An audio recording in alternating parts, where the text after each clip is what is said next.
Whoops, I mean, hi, and thank you for watching Targeted West. This is DJ Chris. We have a website, targetedwest.com. You can come check it out anytime you want.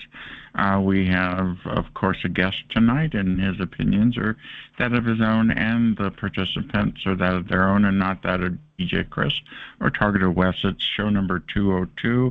It's the third month of March and the 8th day. And Stephane is here. Is here with TI1 Voice to discuss it, and he has a presentation, of course. And the temperature right now in Lodi is 77 degrees, and I'm at a new location, if you're wondering. Please subscribe, like, and make a comment on your favorite platform if you're watching this. Hello, how are you? Welcome to Targeted West. How are you, Stephane? Hello. How are you? Go ahead and let us know about your TI1 Voice. Okay, so hello everybody. So TI1 Voice is a platform that is also supposed to be a community where, as target individuals, we can come together and see that we're really not alone. That we can, and I'm playing a bit with words here on the title slide here, that we can unite, protect, and empower, but also that we should try to explain to the rest of the world by documenting and advocating, so we essentially get recognition for what we are going through as target individuals, and eventually also, once we get recognition, that we also get justice, that we get the world to support us a bit. And eventually, once we get the world behind us, that we can also expose and educate and also enlighten, because with all this suffering that has been afflicted to so many TIs around the world, I kept on thinking, and I was saying, it cannot all just be for just all this ugliness, all this suffering. There has to be something more that mankind can get out of this. So that is, I think, why it's important that we look beyond the goal of achieving justice and compensation for ourselves, but that we also look at what can we bring to humanity from what we've been through. And that is, in my view, to be something that we can achieve collectively, that is collective wisdom, that we need to respect individual freedom and individual independence.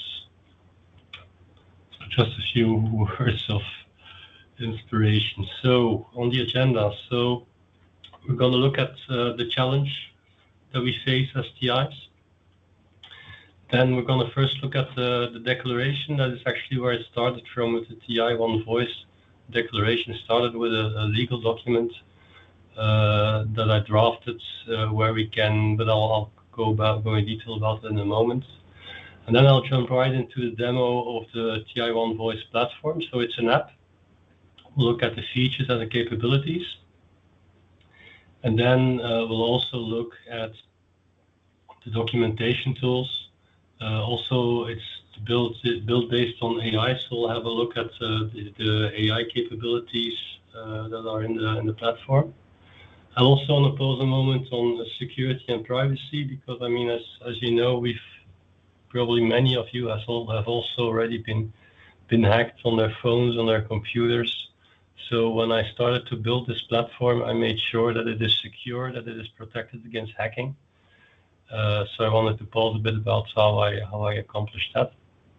And also very important, at the end, I have a few slides that I want to talk about what is our data strategy, because I have a 5-year plan where if we get enough TIs to use this platform on a regular basis, we will be able to gather data that we can turn into clues, that we can turn into evidence, essentially, and that will actually allow us to expose what is happening and expose those who are behind us and put an end to all the targeting.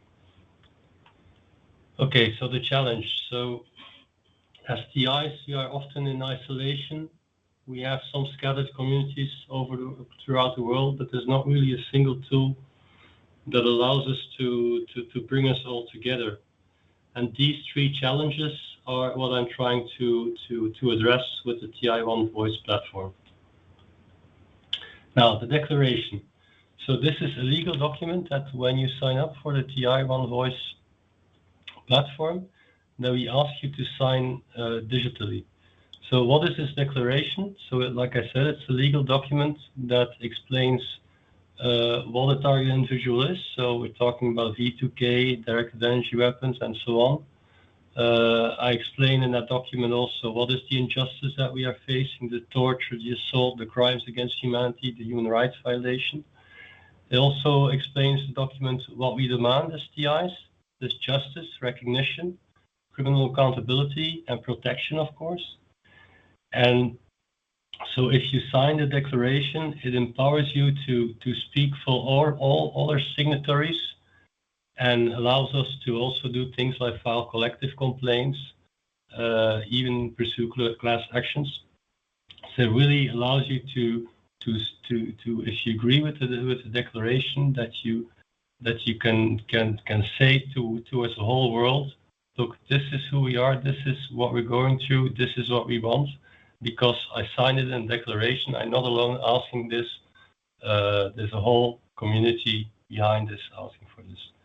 And then one little thing which I also added here, which is also included in the TI One Voice declaration, there is a last will provision.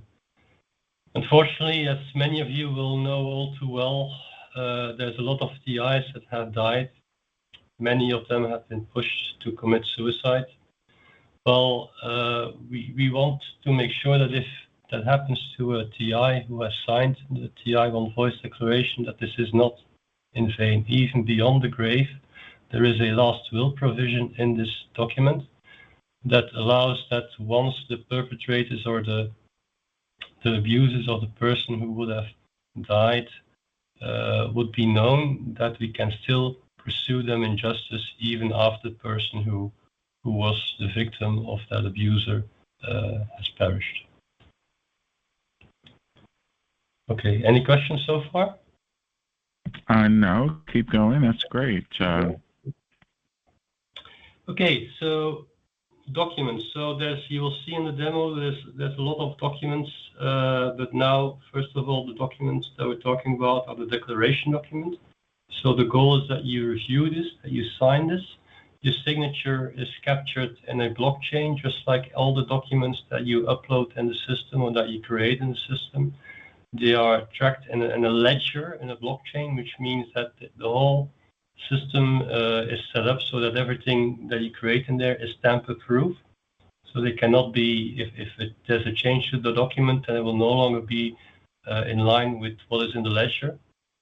And also what I've done in there is that every time you create a document, there is a TSA timestamp. What TSA timestamp? What is that? That is actually a third-party service that gives you an authenticated timestamp to say, look, this document at this point in time existed. So that means that we can say, okay, we had this document already in our possession at that time when we received the TSA timestamp. Platform overview.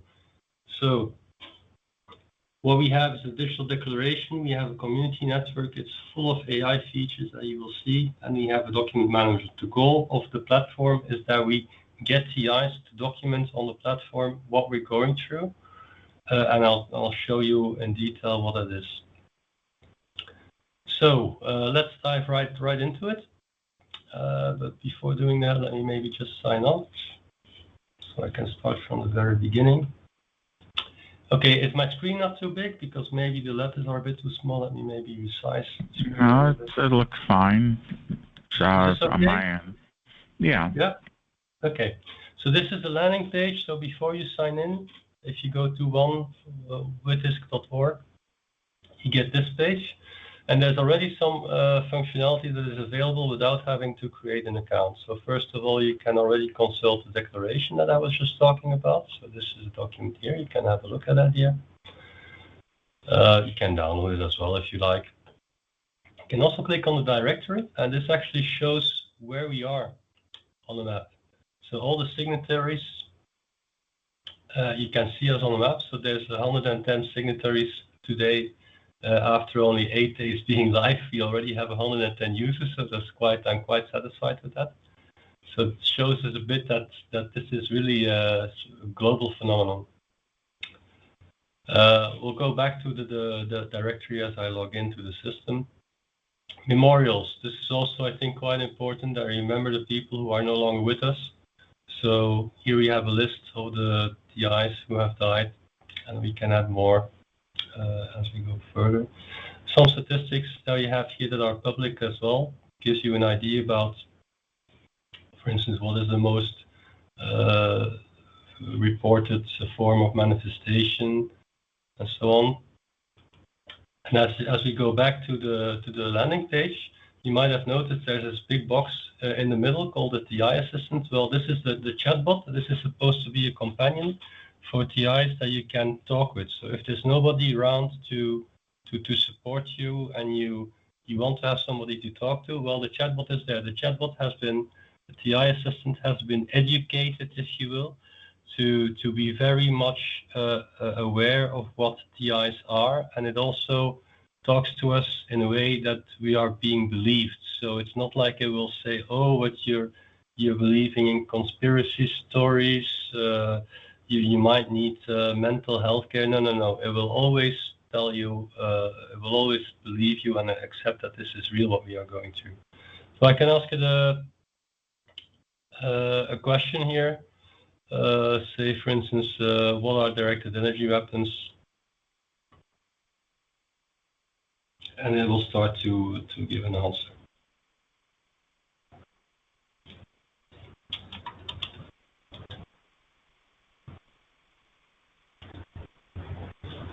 Okay, oh yeah, maybe before I forget, there's also a help section, which is also available without logging in, which contains, well, of course, the explanation of the application, but it has a detailed platform overview demo or YouTube video. And if you want to know more about it, there's also a whole bunch of quick demos and other presentations on various topics that you can find here as well in the help section. Okay, now let's go and log in. Oh, yeah, and oh yes, and you can log in with Google authentication as well. So that makes it easier. You don't have to type in your username password. Now I do have two-factor authentication enabled, so I'm just going to get my two-factor code here. 1 second, there it is. Okay, and now I'm logged into the system. This is the dashboard. What do we have here on the dashboard? Well, I can see my declaration status is active, so I have signed the declaration. Community members, there's 111, one more than before. I said members people that have created an account and that have signed the declaration. And by the way, if you're a signatory, you can also download a community overview. This gives you a PDF file. Let me just, I'm not sure if I'll be able to show it on the sharing. This actually allows you to download a PDF file which shows the full list of signatories in there. So if you need to prove to somebody, look, this is not an isolated phenomenon. There's a whole bunch of people who suffer from this. Let me see if I can open it here. No, it won't let me. Okay, never mind. So you have the whole list of signatories in there as well. We have, of course, the list of online users. I think that speaks for itself what it is. The people currently logged in. What do we have? What else do we have here? We have a quick log functionality. So like I mentioned, the whole idea is that we document what we're going through in as much detail as possible. Sometimes when you're on the go or when you want to quickly log the fact that you're being attacked by, let's say, V2K, well, I can enter some comments in here, click on attack, I'm being attacked by V2K, and there you go. I have created a document in the system that describes that I'm now being attacked for 2 hours by V2K. And if I want to share that with the whole world to say, look, this is not just happening in secret, I can even directly share this directly on social media, on Facebook and on X.com. Let me just show this on. Facebook, if it's getting there, I hope. Yeah, takes a moment to load. Yeah, there we are. Can you still see my screen, by the way? Because I'm on another. You see my You're Facebook? still on dashboard. I'm not seeing the screen change. You're not seeing the screen. Okay, hold on. Let me just change the sharing settings because I share allow hold only host allow all attendees to share. Hold on. Let me just see if I can share entire screen. Hold on. No, it won't let me do that. Yeah, well, okay. It won't let me share another screen, but let me just quickly show you what I did. Let me do see. So this is what it's doing now. So I clicked on share, and now it's allowing me to create a Facebook post.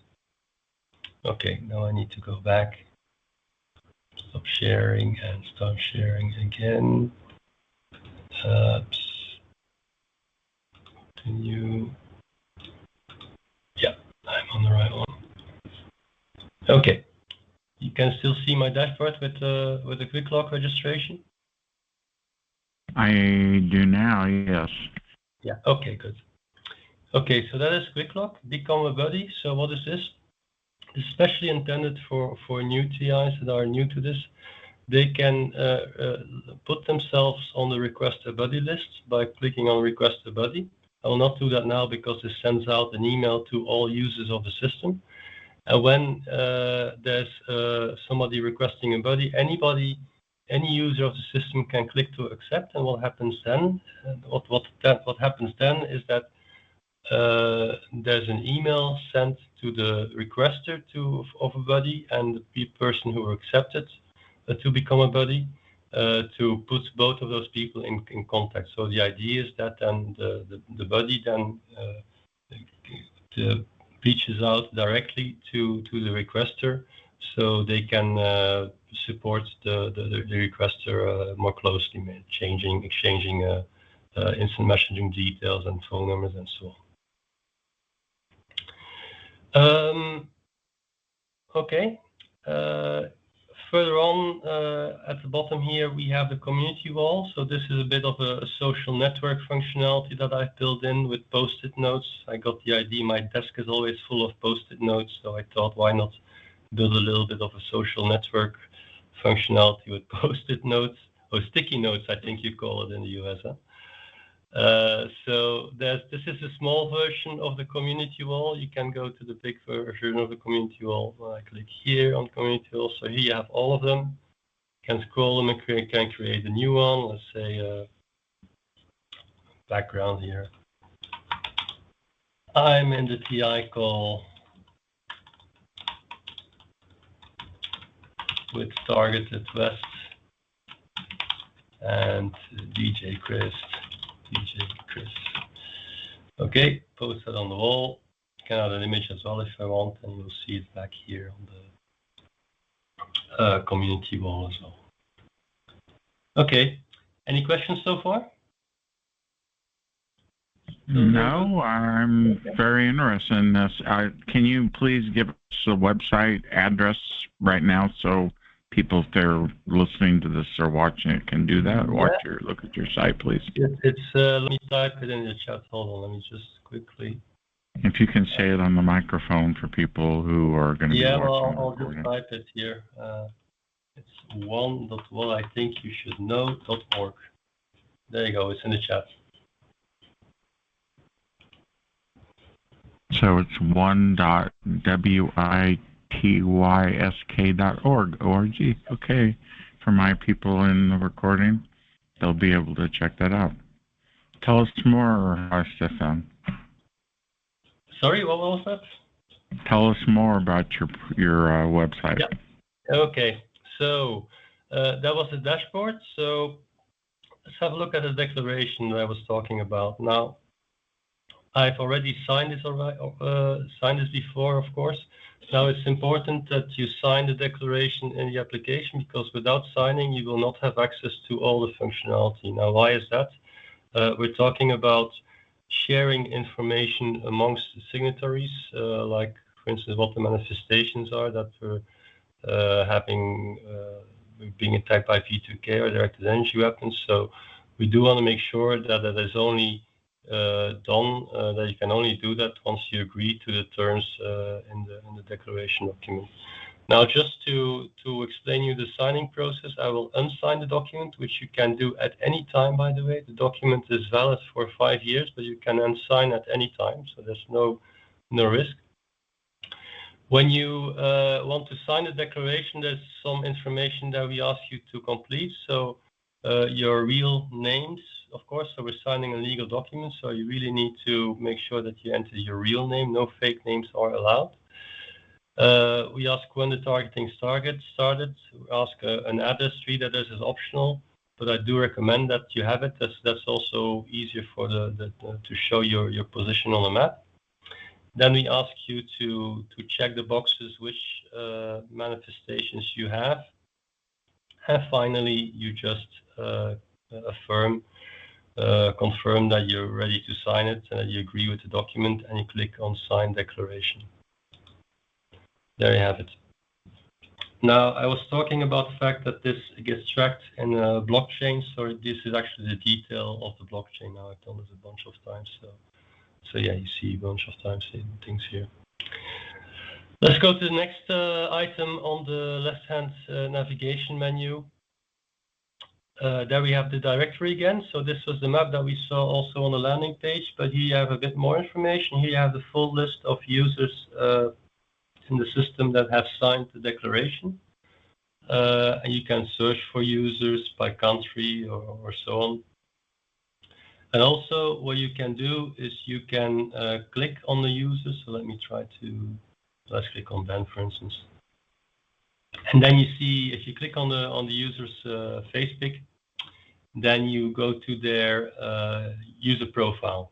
So this is a user profile of another user, of Ben Konijn. And then it depends a bit on what they have completed on the user profile. That depends a bit what you can see here.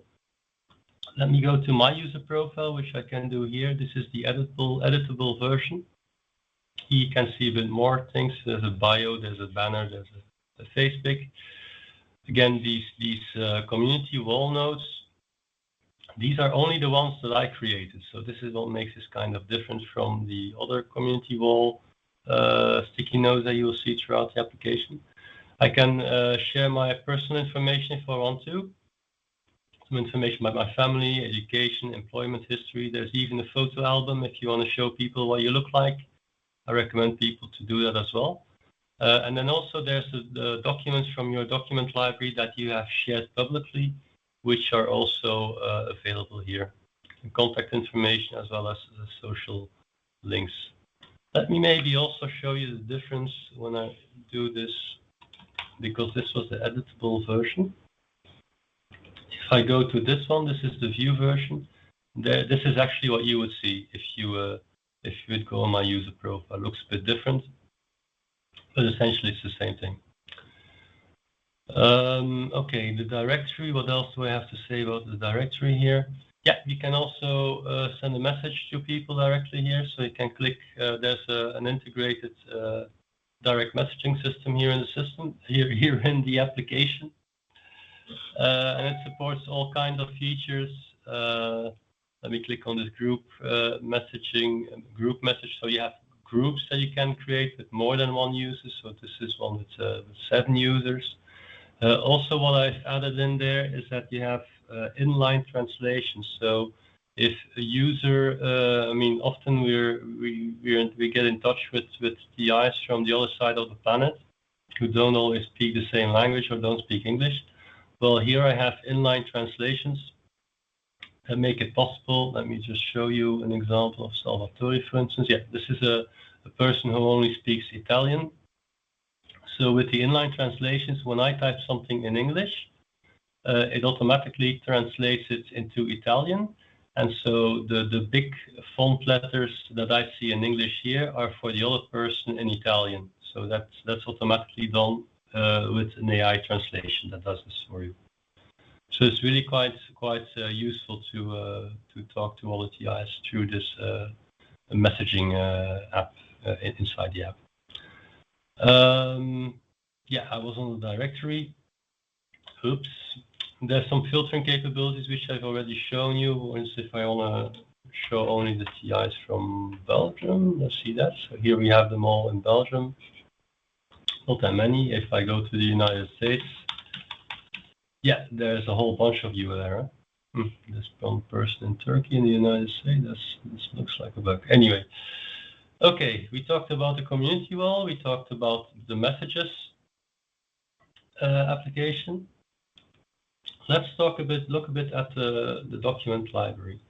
So this is actually quite core to what we're doing here. We're trying to document what we're going through as TIs, and there's different ways we can do that. So many of you will have documented lots of different things, maybe a whole story about how the whole thing started for you, when you started to be attacked by V2K or directed energy weapons. Well, you can simply upload everything you have into the system, and the AI data analysis can extract the information and make that into more usable information as well. So, for instance, that quick log report that I filed by clicking on the quick log type, this is also available here. So this is the one that I just filed. If I have, there's other features as well. So this, for instance, the document that I wrote about how it all started for me.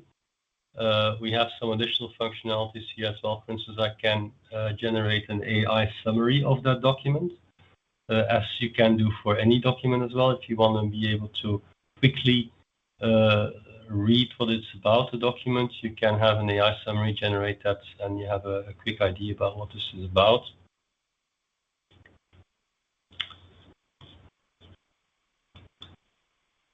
You can edit a document and set some properties. So, for instance, right now, when you create a quick log entry or any type of reports or interview, as I like to call them, by default, of course, everything is private, but you can make it public or viewable to signatories only, and you can even share it on the internet if you want to. So, if you share it on the internet, let me maybe show that how that works. Let me do that here. Public logged in use. If I share here on the internet, I can copy the link, and yeah, I will not do that now because you will not see it. Then I can open the link, and it will be you can share it with anybody on the web, and anybody can then see the document because I have it on internet public here. There's a different view as well here, which is the file browser view. I'm going to go. This gives you a bit of a way to look at documents in a different way. You can use your key cursor keys to go over them as well. This is the French version, for instance.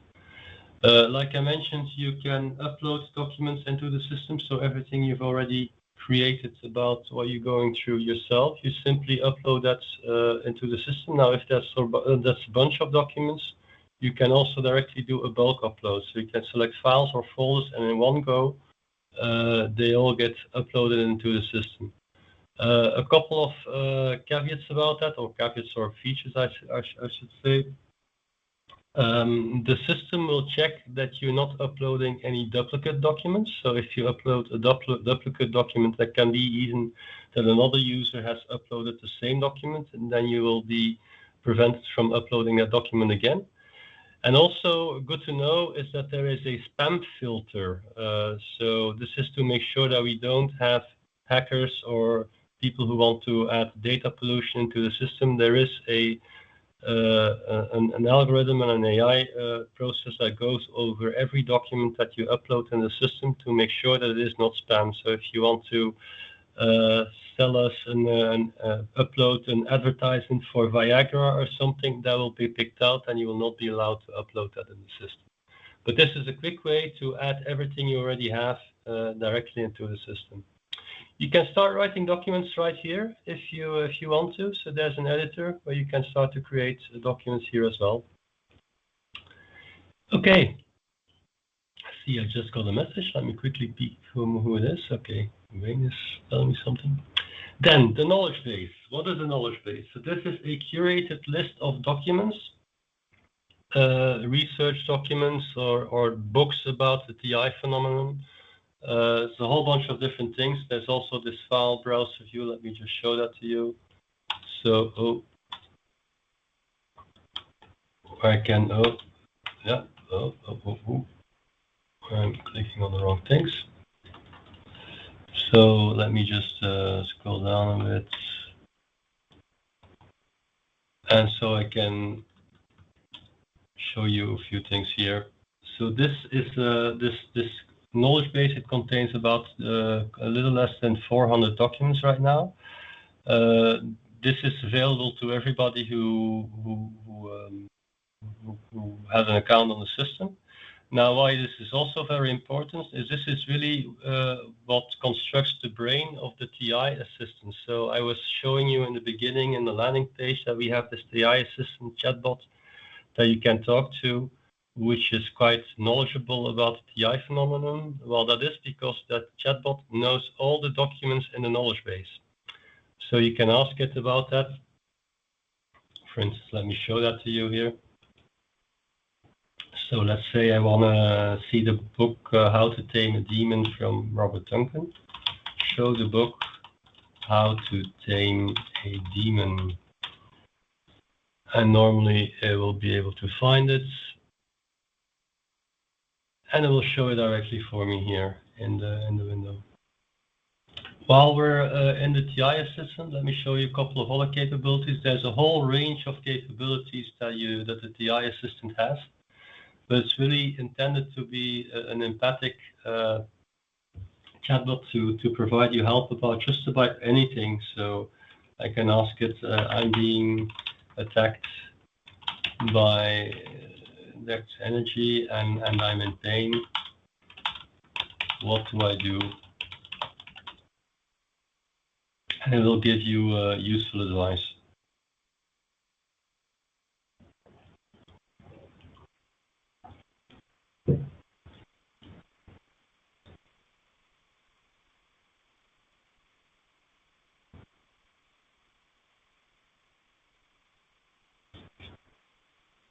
Also, what I try to build in throughout the system is text-to-speech functionality. So if you can. I'm so sorry you're experiencing this right now. So right now I'm reading the message. From directed energy weapon. Attacks is real and can be overwhelming. Let's focus on immediate steps to help you cope and document what's happening. So you can get everything that you can see on the screen more or less. When there's this little speaker icon, you can get it read aloud. The opposite is also possible. So let's try something when dictate. So hopefully I'm doing this well. Show me a list. Oh, hold on. I need to allow this. Show me a list of other users that are being attacked by V2K.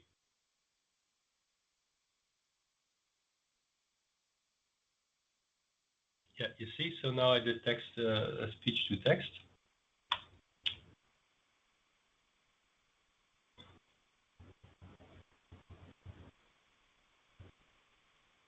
And now it's showing me a list of other users that are being attacked by V2K, but I can ask it more specific questions like show me the list of users or TIs that are in my area or so on. Those are all possibilities that you can, questions that you can ask the chatbot.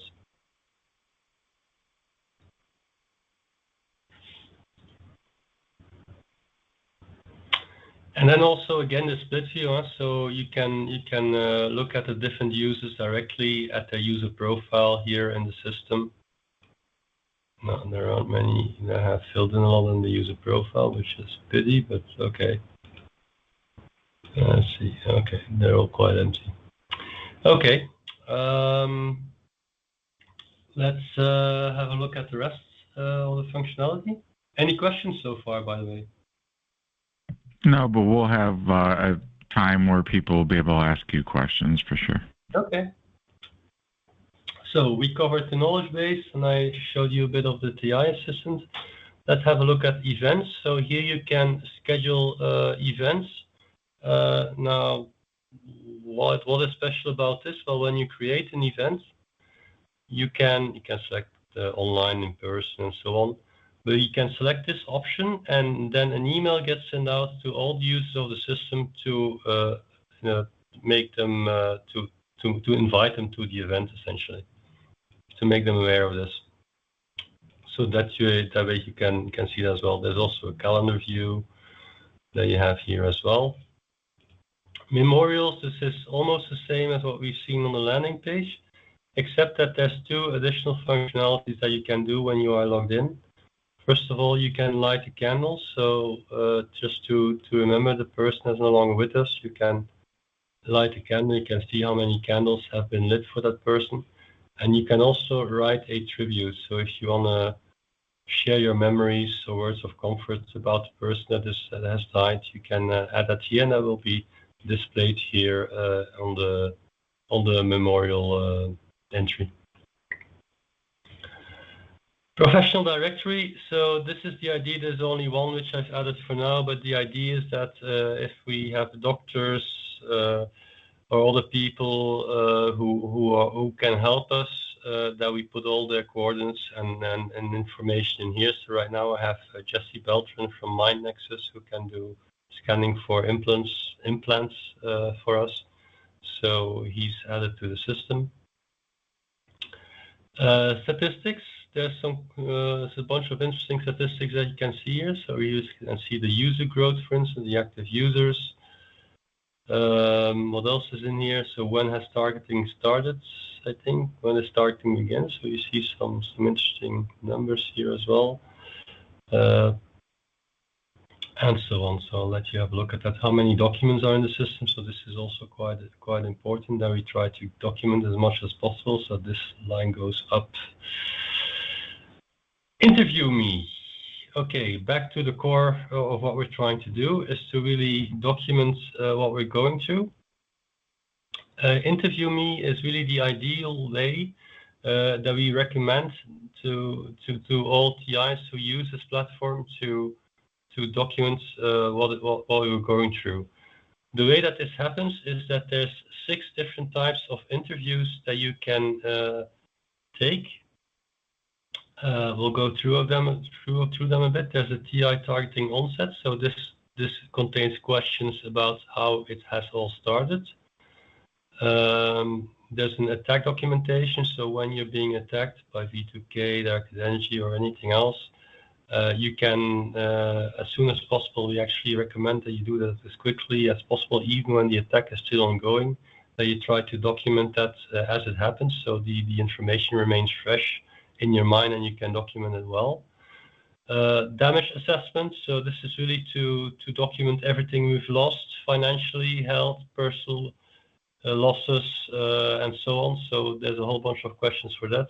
Evidence. If you have any clues about a gang stalker, if you saw some weirdo which you saw for a second time behind the corner or at the grocery store, something that seems to be following you, create that as an evidence documentation.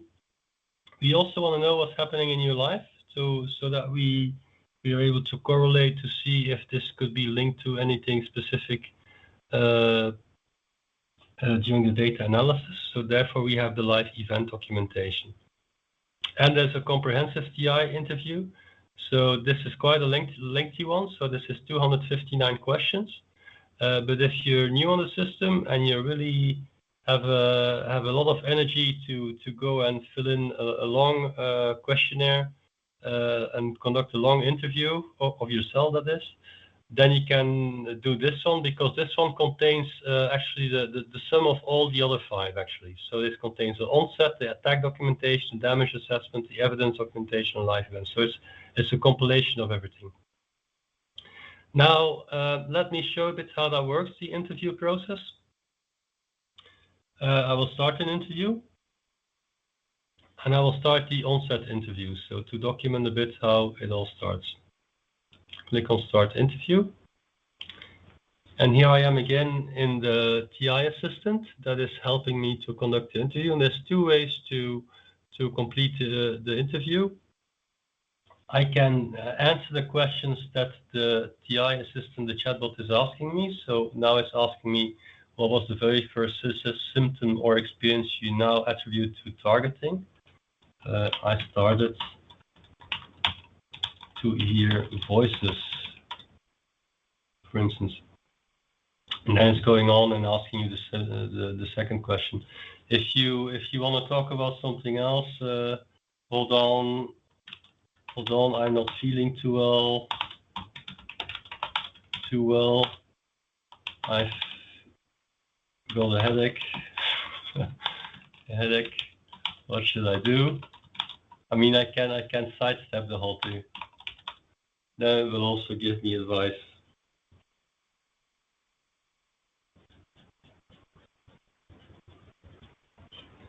I'm better. Let's continue.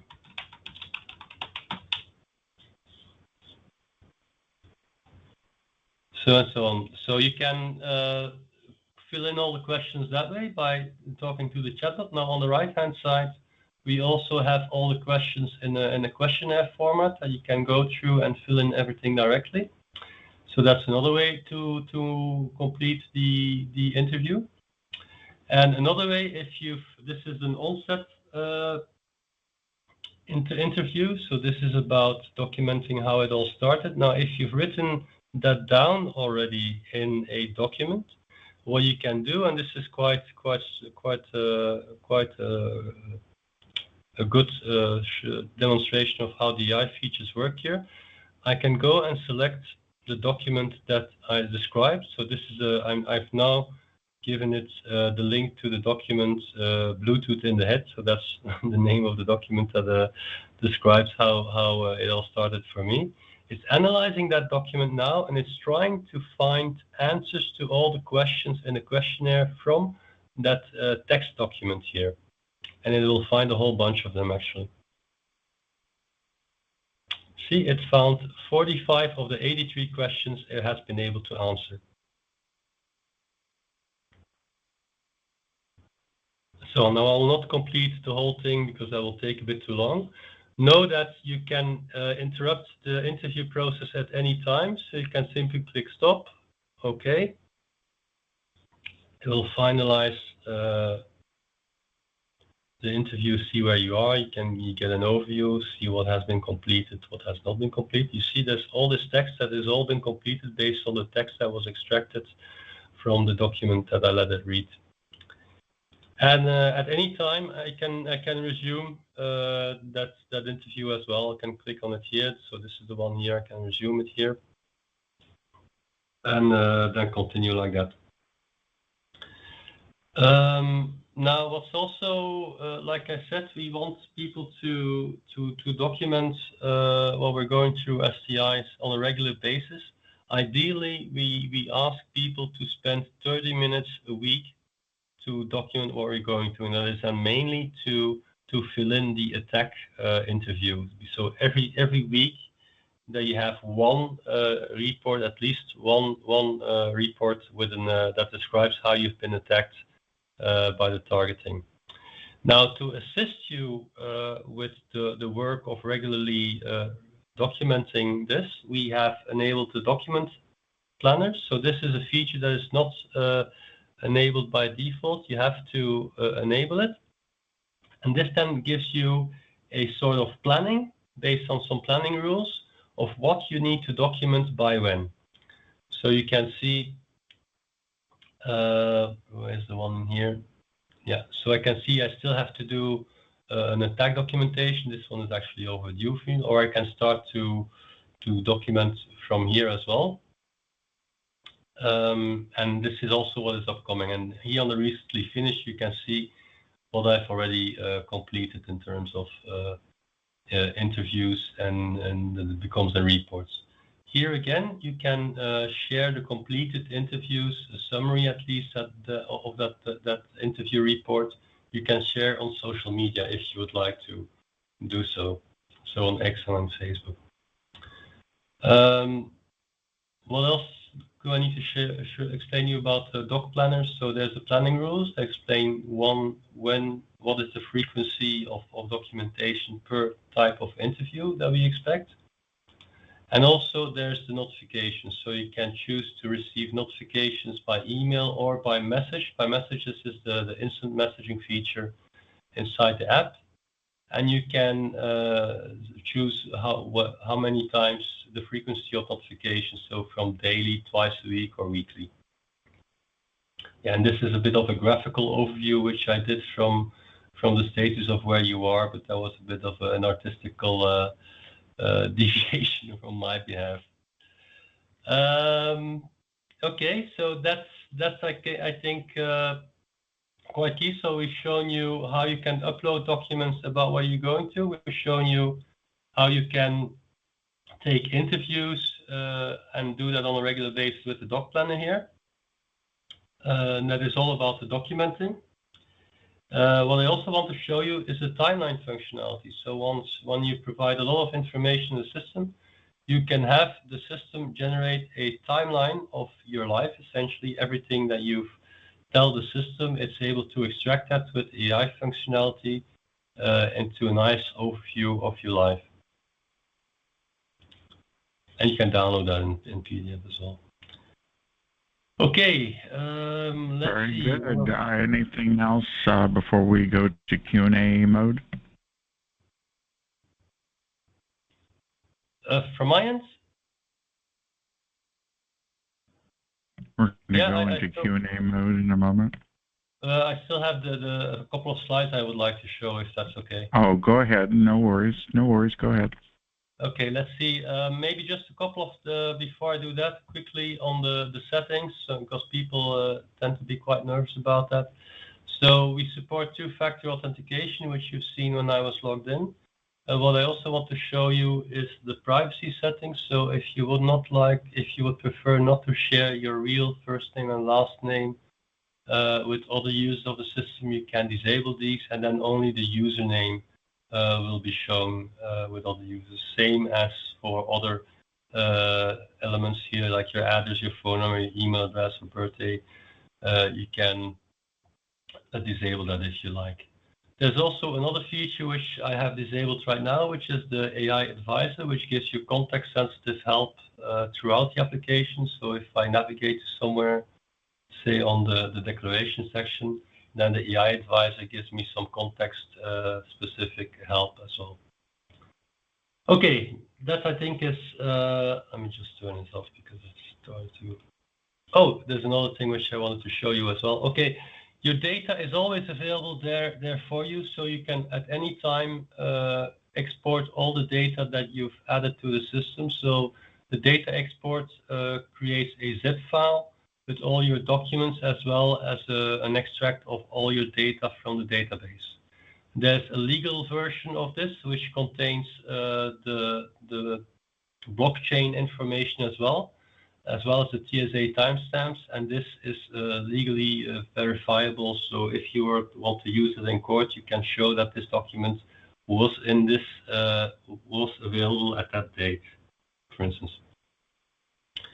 Okay, let me go back to the presentation, and I need to change the sharing for that. Hold on. Oops. All right.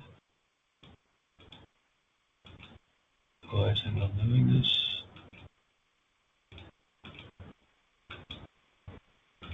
What's happened? Oh, there it is. Okay. Let me go back to the slide deck. Why is this black? Okay. So we've looked at the documentation, the interview me process. I'm not going to go into detail about this. We looked at the document library, the timeline generator, AI-powered support. So we have the knowledge-based search, we have the document analysis, live web search. So you can also ask I didn't show that, but you can also ask the TI assistant to go and look online for certain information. It's really intended to be an empathic assistant who gives you emotional support and through difficult times as well.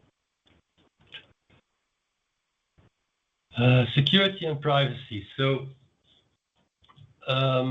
we saw about the authentication. So we have Google authentication. There's possibility to enable two-factor authentication. I highly recommend that you enable two-factor authentication. You can have two-factor authentication with one-time codes that are sent to your email address, or you can use an authenticator app like Google Authenticator. Blockchain integrity, make sure that we keep our documents safe and tamper-proof. Encryption is, of course, there, and we keep in mind privacy as well. There is a very detailed presentation about the security systems in the application as well that you can find in the help section.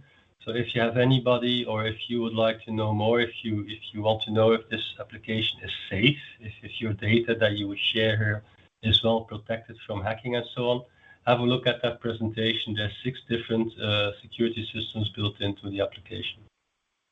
Now, the data strategy. So the core idea is if we collect the right data in the right format from enough people over enough time, the evidence will construct itself.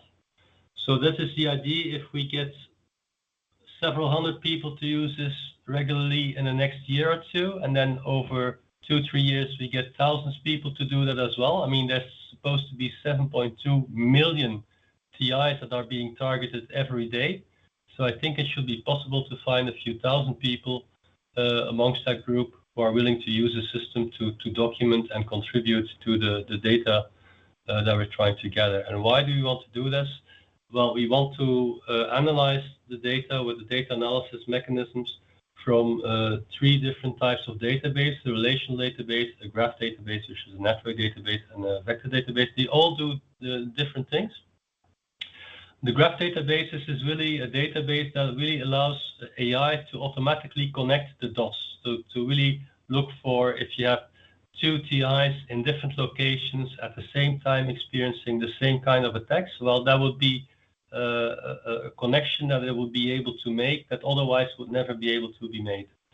The vector database, what is that? It's actually something that is able to translate into mathematical vectors or formulas, if you will. When people express the same thing in different words, the vector database is actually able to translate that into something which is the same. So it can identify it as well. So by doing that,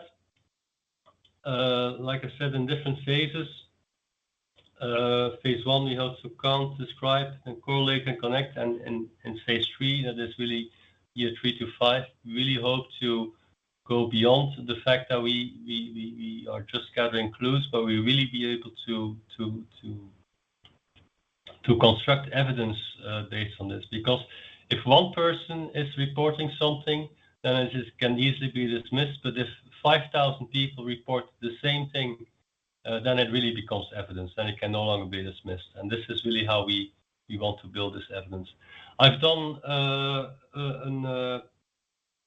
planning or estimations better using a statistical model that actually, if we have in a growing number of users, so this is year 1 up to year 5, and in year 5 we need to have around 7,000 active users logging data in the system on a weekly basis.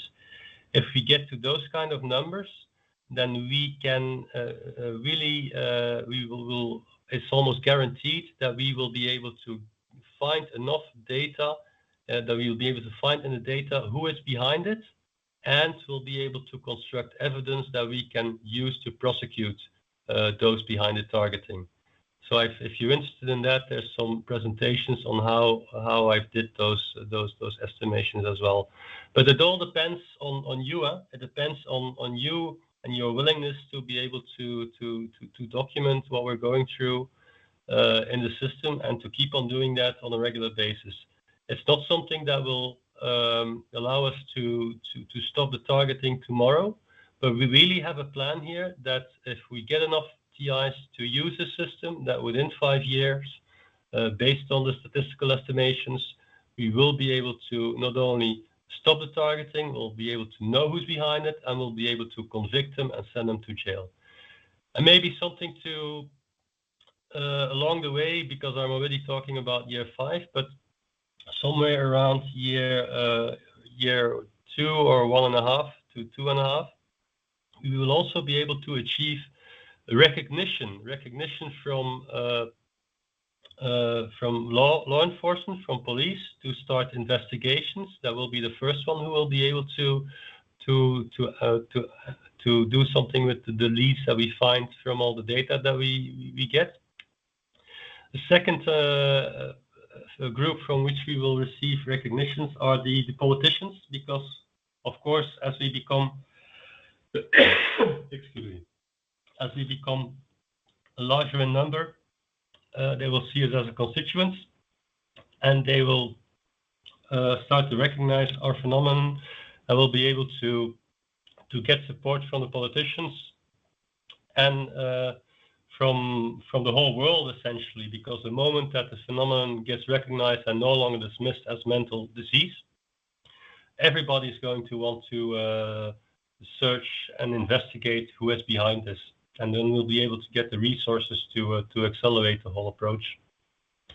The last group from which we will essentially receive recognition, and that is again based on a mathematical model, is the medical area. So there it is expected that along if we increase the number of users, as I hope we can, and then somewhere around year 3 we will also get recognition from the medical world. So doctors will know what targeted individuals are. They will know how to diagnose our symptoms and how to help us.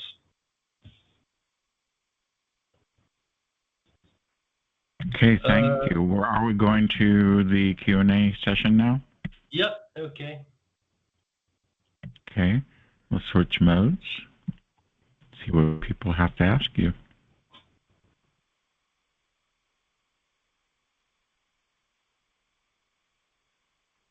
Hi, star 6, unmute yourself to ask Stephane a question. Come on in, it's Targeted West. This guy, Stephane, are you a targeted individual yourself? I have to know. Yes, I am. My targeting started in September 2017. So I've been at TI for 8.5 years. What did they do to you specifically? Well, it started with voices. They really started to. That was in 2017. It was initially quite benign, but then they kind of. Well, they pushed me to commit suicide several times, actually, in the year that followed. So that was quite horrible. When that was sort of over, then they started with the directed energy weapons, which are now used more frequently on me, actually, than before. They know they can no longer get... Is there a way to get on that website anonymously? I'm trying to get on that website. It wants all my information. The whole point is that you sign a legal document, so you cannot do that anonymously. But like I've shown you in the beginning, there are some without logging on, without creating an account. You already have some features available. What makes it legal? What makes it legal? What is the legal document that I have to sign to get onto your website? It's a legal statement, mate. It's a declaration. So a legal document is something that you have signed off on. Of what? I don't want that. I just want to see the website. I don't want to sign a legal document. I just want to see the website. Why can't I do that? Well, then just watch the demos that you can see on the help section on the landing page. Then you can watch the website.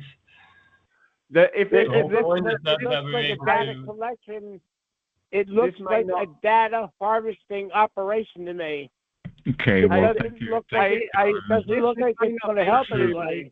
This is inappropriate. This is very inappropriate. Thank you, John. It doesn't look like it's going to help anybody. Next caller, please, or I'll shut this call down. Hey, this is Elizabeth from Colorado. Can't believe the amount of work you've put into this, actually. People have done a lot of websites over the years and gathered data and gathered information. Catherine Horton did it a couple years ago. I've collected testimonies and stuff, but the amount of work you put into this is amazing. So, hats off to you about that. And I had no problem getting on the website without filling out any information. I don't know what he means. I had a question, and now it's just jumped from my brain. So go to the next caller, Chris. Maybe come back to me. Sorry. I'll come back. No worries. Next caller, have a question for Stephane? Yes, I didn't. I'm driving, and I didn't catch the website that you're talking about, and I just wanted to shout out to John. He's a good guy. I haven't talked to him in a long time, but, he's really beat up, as we all are. So, yeah. So I don't know if he's still on the call. Did you have a question for Stephane? Yes, if you could. I just got on the call, so I didn't hear the website that you're referring to there. He can give you the URL right now over the microphone if you're on the phone. Okay, I'm on the phone. Yeah. So the URL is one.witysk.org. Oh God, I'm sorry. Can you it's go one back? voice, isn't it? You just said one. Yeah, I was going to say, I think it's one voice. Yeah, that's the one promo, voice. that's the info page, but the application itself is just one.witisk.org. And Witisk is just if you take the first letters from every word in the sentence, what I think you should know, that is witisk.org. Oh gosh, I'm sorry. You have an accent. I'm from the East Coast, and I got I can say it clearly. It's one. So in the word one, so O-N-E, then a dot.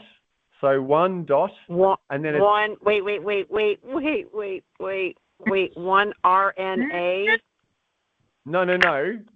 One is O-N-E, as in O for Oscar, N for November, E for Echo.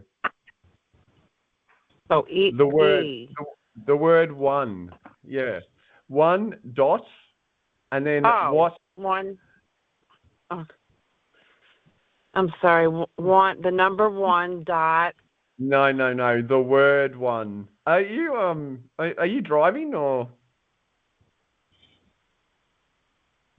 No, I parked to try to get the website. So one is spelled O-N-E. That's how we usually spell one. Yes. With a dot after it, and then then a W that is for walrus, an I is for igloo, T is for tango. Eagle.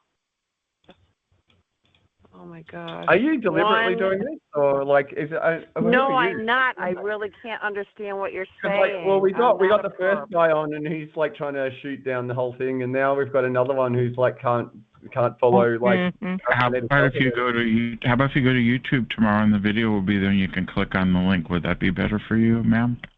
Genius, Chris. Thank you. Thank you. Next caller. Could you say the website? Because I can understand your accent. I was about to say the same thing. Go to YouTube. Next. Our next caller to ask Stephane a question. Come on in.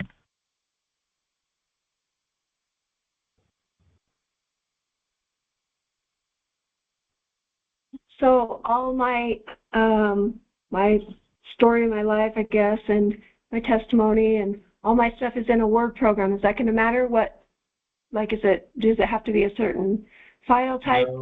No, Word, text, Markdown, PDF, it's all okay. All right, thank you. Well, you've done an amazing job here. This was a lot of work put into this. So, thanks. And that's cool. I've always wanted to do a map of people. You've done a map of people all around the world. I have a little one of Colorado. You know, there's people in Colorado, but it's cool to see all around the world. That's neat. Well, you have the map right there.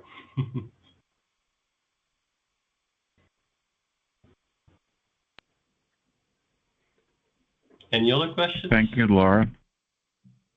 Does anyone else have a question for Stephane? Come on in.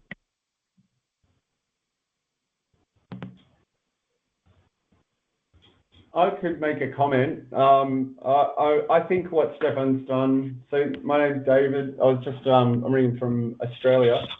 I just wanted to show my absolute total and utter support of Stephane's work. Stephane has done an amazing job. I've read. Oh, can you hear me? Can you hear me? Yep. He has done an incredible job. I've looked at the documentation also. This is backed by proven concepts, like essentially going through a lot of these different, like for example, the Catholic Church and all the sexual abuse that happened there. It wasn't until there was a gathering of information of a lot of people coming together with testimony that they were actually able to push that through the courts. And this has been a pattern that's happened again and again and again.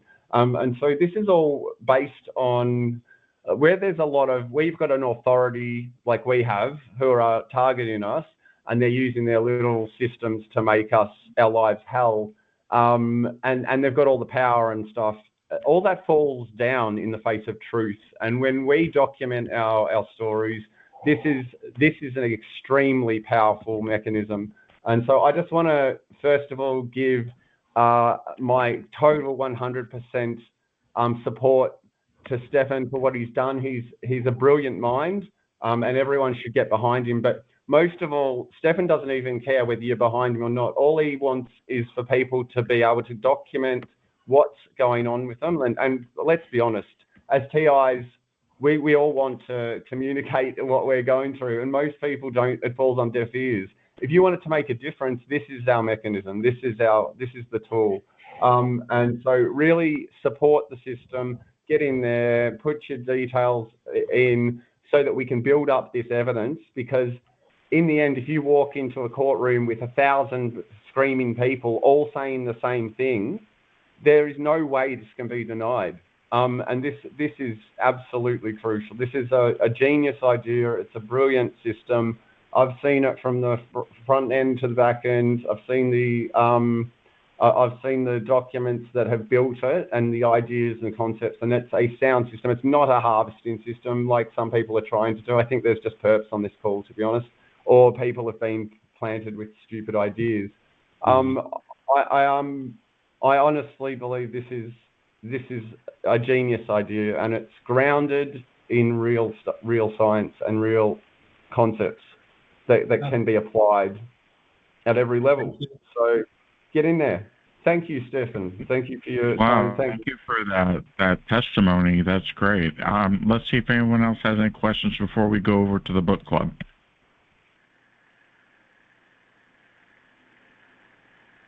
No, I guess that completes the question and answer. Oh, come on in, hurry. Hi, thank you. Yes, yes, it's really great work, and I respect it right off the bat. Listening to the details so far, of course, it's going to be great to use it. I have a couple questions. What's the main difference between the user and the signer as far as their privileges? Okay. So, what is? Mm-hmm. So,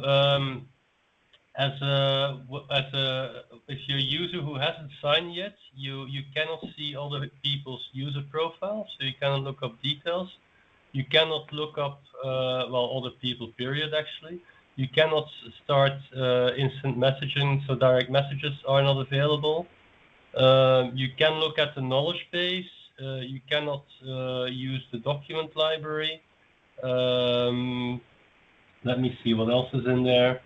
You can use the TI Assistant chatbot without being a signatory, but you will not be able to look up information about other users. What else is there? Yeah, that's about it. Okay, I mean, and I think it's good to have levels of protection. Now, I got on a couple, such as what you just said. I mean, you just either have to be all in, and that guarantees that you're going to, more likely not misuse everybody else's stuff. You have to put some skin in the game. But here, I was a few minutes late, so did you say anything about how you can prevent somebody from creating a false record? Yeah. So there's different things. So first of all, the creation of user accounts. So when you create a user account, there's an AI that checks if you enter a false name. So if you create a first name, last name, Mickey Mouse, that will be rejected straight when you try to create a user account. Now, if you're trying to upload a document which is spam, so for instance, if it's a repetitive text or just empty text or something like that. So during the upload process of documents, there's also a spam detection that takes place, and that will reject spam documents. So also with AI that checks there as well. We also have a spam detector based on user actions. So if there's a broader spam detector. So if you are creating a lot of I can say left and right disparate actions on the system. So if you start to send messages to all the users on the system, that will also get detected.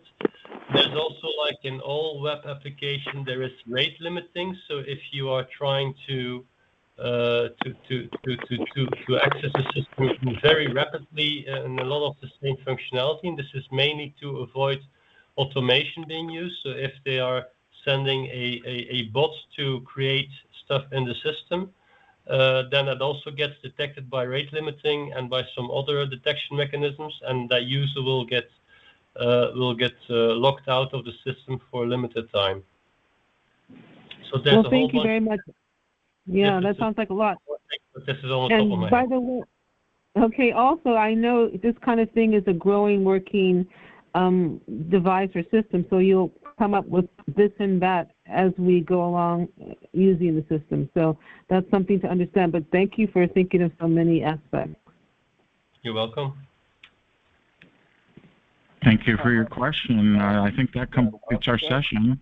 Thank you, everybody. Thank you, Stephane, for your interview. We'll have this recording available in a couple days. Okay. Not a couple days, one day, tomorrow. Okay. Looking forward to see how that was. Okay. Thanks, all right, thank you. Okay, thank you, everybody, for watching that. And we'll go ahead and, thank you, Stephane. Thank you very much. Let's see, stop remote screen sharing. Now we're going to go to share. We're going to the TI Book Club now, and we're going to talk about a book, One Flew Over the Cuckoo's Nest, which is the current book offering in the TI Book Club. You can join now for free, and go to bookclubs.com/TI Book Club/join. Here we go. One Flew Over the Cuckoo's Nest. Just a quick update. The hospitals that we were building, they're now up and running, and they're running pretty smoothly now. We're getting a lot of patients in, we're treating them, and things are looking pretty good. So naturally, on my spare time, I've been reading a book about a hospital that is not running very well, with One Flew Over the Cuckoo's Nest by Ken Kesey, a book that he wrote partially based on his experiences working in the night shift of a mental institution while also taking LSD for the CIA in an operation called MK Ultra. So there's some pretty interesting writing passages within the book for a guy like that. The story goes is that Chief Brahman, the narrator of the book, he's been there committed for about 20 years at a mental institution. In comes a new patient called McMurphy, who is transferred over from a prison labor camp, and he's trying to live out the rest of his sentence within the institution, faking a mental illness. And during this time, he just causes all sorts of havoc. What I like about the story is that Chief Brahman, he is not he is a unreliable narrator. He has some kind of psychosis and has these very vivid images in his head and dreams, and he thinks they're real. These delusions of machines inside the walls, inside the workers and the aides who are working in the institution. So there's a lot of surreal imagery throughout the book, making the main antagonist, Nurse Ratched, one of the most terrifying female villains that I've had the pleasure of reading. As a nurse, she has the ability to get inside your head, but also has the power to give you electric shock therapy and lobotomies, meaning that she has complete control over you and the patients. That's a terrifying thought. So it's a good thing that McMurphy does come in there. He tries to break the status quo that's being put forth in this hospital. And it's sad for me to say that I don't like McMurphy as a character. While he does provide these small victories for the patients, he's there with his own ulterior motives. He left a prison labor camp, faked a mental illness, and got himself committed because he feels it'd be an easier time there. He swindles these patients out of their money that they have, and he may or may not probably actually had raped a teenage girl. So there's that. Another thing that I'm not a big fan of in the book is that this is a product of its time, meaning that there is some casual racism, not antagonistic racism, in the vein that McMurphy doesn't call the African American characters anything to demean them constantly. In fact, if anything, the African American characters who are the aides, who are the orderlies of the hospital, they have the power. But the casual racism I'm talking about is when Chief Branham only refers to them as the black boys and nothing else. That's how we differentiate them throughout the novel. You have the big black boy, the small black boy, the tall one, the light-skinned black boy. They have names in the novels, but they're not, those names are not used to differentiate them. So when I hear the name Mr. Washington, I don't know which orderly is they're referring to. And that's what I mean by casual racism. These characters are referred to just black boy. And that being said, because the book is a product of its time, taking at its literal face value, not its metaphorical, the metaphor for the story is very much that you need to stand up to this oppressive culture, this culture being the 1950s, which was very prominent at the time. It was a culture clash. But the literal story is a man coming into a mental institution and inspiring everyone there that they don't have a mental illness, that they're fine, it's just in their head, they just don't have the guts to make it out there, man, that you don't need antidepressants, you just need to hike in the woods, man, that's your antidepressant, which is not something you should end your novel on, because your mental health is very, very important, and if you can go get help, you should. But what also is important is your physical health. So wash your hands. If you go out, wear a face covering and practice social distancing. And I'll be back with another book. Well, thank you, sir, for that wonderful little event. We're going to end the recording now. Thank you for listening and watching on your favorite platform. The link for Stephane will be in the notes for you tomorrow. So thank you again, Stephane, for the get-together, and thank you for watching on your favorite platform. We're going to end the recording now.